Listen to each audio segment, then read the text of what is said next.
दिसंबर quarters के generally results कैसे थे? आइए समझते हैं।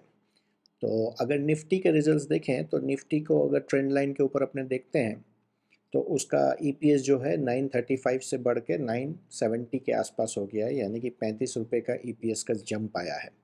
और 35 रुपये का ईपीएस का जंप यानी कि ऑलमोस्ट 4% ईपीएस का जंप है। और ये जो जंप है वो काफ़ी अच्छा ईपीएस का ग्रोथ माना जाएगा फॉर द निफ्टी कंपनीज।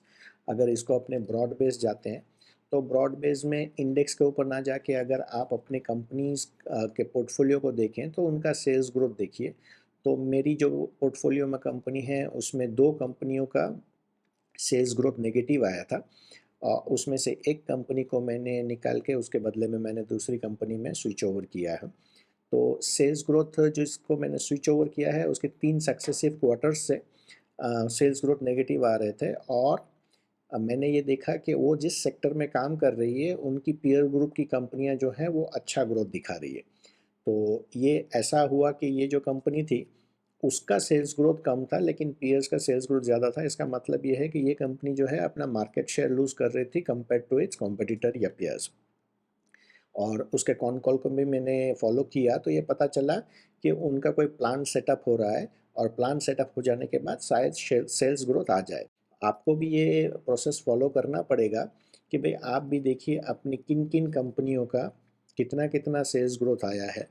और अगर उस कंपनी का सेल्स ग्रोथ उसके पेयर्स से ज़्यादा है तो that is a good company to hold. अगर उससे कम है तो फिर आपको ये देखना पड़ेगा कि कम क्यों है।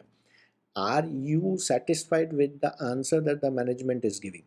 अगर उस आंसर से आप सेटिस्फाइड नहीं है या आपको लगता है कि this is not how it should be तो आपको वहाँ पे एग्जिट लेना होगा और मूव करना होगा to a better performing companies. तो all in all quarterly results अगर देखूं तो मेरे लिए काफ़ी अच्छा था। मेरी सारी कंपनीज का ग्रोथ काफ़ी बेटर था। और निफ्टी एज अ होल का अगर देखते हैं तो 935 से 970 तक का jump in this quarter for the earnings is very good. तो मेरे हिसाब से अराउंड 21,000 या 22,000 के आसपास जो निफ्टी ट्रेड कर रहा है that is trading at around 23 times trailing P पे। और यहाँ से बहुत ज़्यादा करेक्शन आ जाना का उम्मीद नहीं है। हाँ, ये है कि यहाँ से बहुत ज़्यादा भाग जाने की भी उम्मीद नहीं है क्योंकि निफ्टी जो है वो काफ़ी फुल्ली प्राइस्ड है और अर्निंग्स ग्रोथ जितनी आनी चाहिए उतनी ही आई है। बहुत ज़्यादा ओवर द टॉप अर्निंग्स नहीं आई है कि निफ्टी यहाँ से भाग जाए। लेकिन जितनी आई है उसके बेसिस पे यहाँ से मेजर करेक्शन भी आना बहुत ही मुश्किल लगता है।